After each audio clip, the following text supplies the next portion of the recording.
Doença crônica caracterizada pela alta taxa de açúcar no sangue de forma permanente e uma aliada no controle é a alimentação saudável. Justamente ali da diabetes do tipo 2, gente, que atinge 90% de quem tem diabetes aqui no nosso país. A gente vai conversar com a nutricionista Natália Amaral sobre esse assunto, sobre esse poder, que coisa boa, hein, falar assim, Natália, esse poder da alimentação com relação a esse controle, a essa luta contra o diabetes.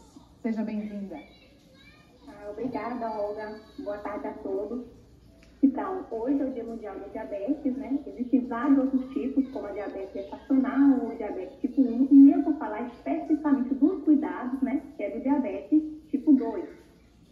Que, como você falou anteriormente, ele é caracterizado pelo consumo excessivo de açúcar, né? Onde é que está esse açúcar? Está na sua rotina alimentar, na nossa rotina alimentar, que é nas massas, nos pães, nos biscoitinhos creme crack, que a gente acha tão inofensivo, nos biscoitinhos de maisena. Então, todo esse acúmulo de excesso de alimentos ricos em açúcar vai ocasionar aí, possivelmente, o diabetes tipo 2, né?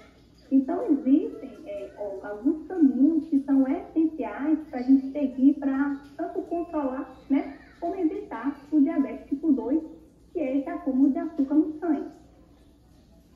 Então, ter uma rotina alimentar, que a gente chama de saudável, né, é incluir 3 porções de frutas na nossa rotina.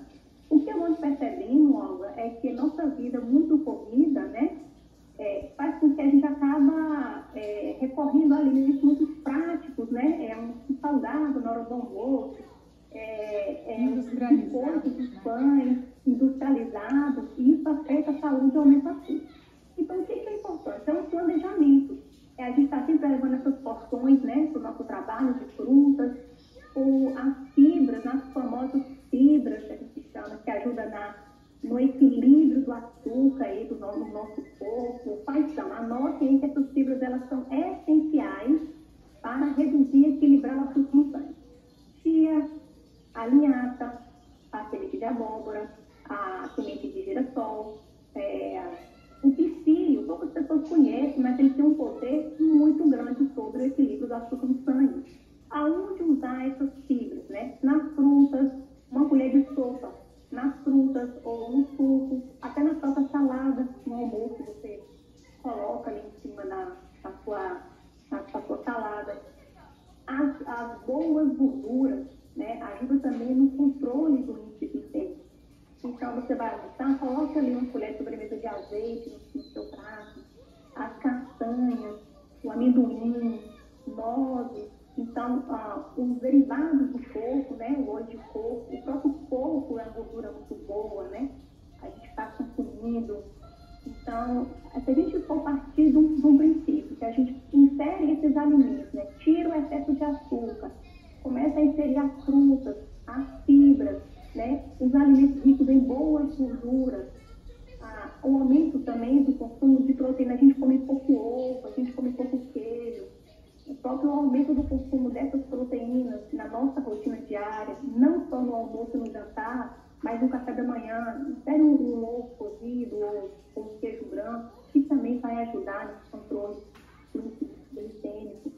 Ô, Natália, você falou aí a questão da fruta, eu fiquei curiosa, porque algumas pessoas, a gente está falando, claro, de uma educação, né, uma reeducação alimentar, de prevenção, e para quem já está ali com aquele diagnóstico da diabetes, por exemplo, essa questão da fruta sempre dá um ruído, né? Algumas frutas têm o próprio açúcar da fruta, né? E aí o consumo tem que ser um pouquinho mais balanceado. Como que a gente presta atenção nessa ingestão da fruta?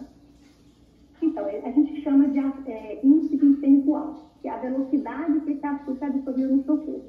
Então, tem algumas frutas que têm esse índice glicêmico aumentado, né? Eu vou falar das nossas frutas que a gente costuma comer aqui, né, na nossa região. A melancia, ela tem um índice glicêmico alto. Então, quando a pessoa insere numa reeducação alimentar, não é para tirar de vez, mas assim, para não consumir 2, 3 fatias de uma vez, consumir uma fatia, né? Existe a manga também, né? Apesar de ter muitas fibras, tem muito glicêmico médio. Não é para chupar 3 mangas, mas uma manga já é ideal. O que eu costumo tratar dentro do consultório, porque eu trabalho com emagrecimento e saúde, eu estou recebendo muitas pessoas com esse diagnóstico de pré-diabetes. Então, eu não costumo tirar essas frutas. Também já vem sem comer. Então, eu não costumo tirar. Eu costumo reduzir o consumo dessas frutas com índice glicêmico alto, que é a melancia, que é a manga. As pessoas falam muito da banana, mas se você coloca uma aveia, se você coloca amendoim, pode comer tranquilamente. O problema está na quantidade que você põe essas frutas. Entendi. E aí porque é muito... pode continuar, pode concluir. Porque é muito interessante você variar as frutas. Porque cada fruta tem um tipo de fibra e um tipo de vitamina diferente. Então, a gente não está falando só de açúcar, a gente está falando de fibras, que está dentro dessas frutas, e a gente está falando de vitaminas, que também colabora para a nossa saúde. Essas frutas. Ô, Natália, então, se aí eu puxo para essa questão você falou de regular, né? Aprender aí, ter esse autocontrole. E eu pergunto sobre aquele dia um domingo, uma pizza em família, por exemplo. O diabético, ele pode ou não pode comer aquela fatiazinha de pizza? E quem está também querendo aí dar uma reduzida, uma reeducada da alimentação, você falou que até que pode. Mas e quem já está com o diabetes, por exemplo? Pode ou não pode, afinal de contas?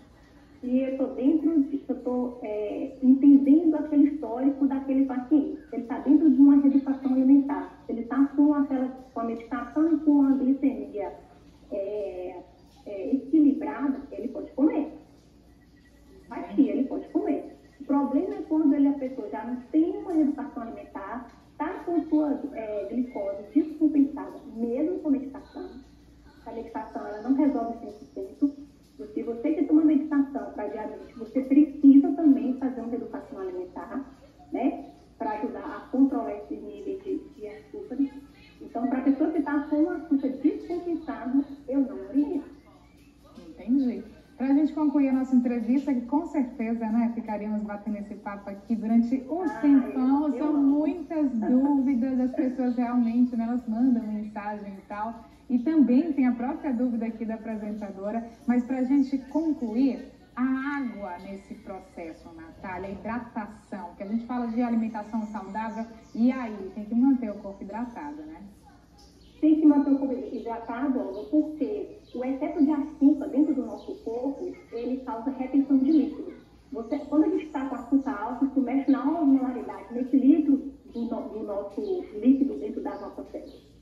Então, a pessoa tende a ficar desidratada com mais facilidade e com mais retenção, com mais facilidade, e prejudicando a circulação. Então, quem tem diabetes tem que prestar muito mais atenção no seu consumo de água, acima de 1,5 litro, 2 litros por dia, melhor ainda, quanto mais água, melhor, para a pessoa conseguir eliminar esses excessos de toxinas e ter um corpo hidratado, sem interferir também na circulação.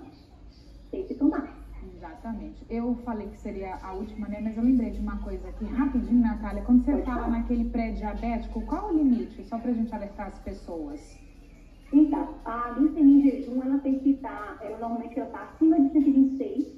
Então, se você tiver com a glicemia em jejum acima de 126 e com a hemoglobina glicada, né? Porque a glicemia, ela não é mais um exame pré-determinado para dizer que você está com diabetes. Existe a hemoglobina glicada, que é um outro exame que você faz, que é o histórico do seu açúcar 3 meses atrás.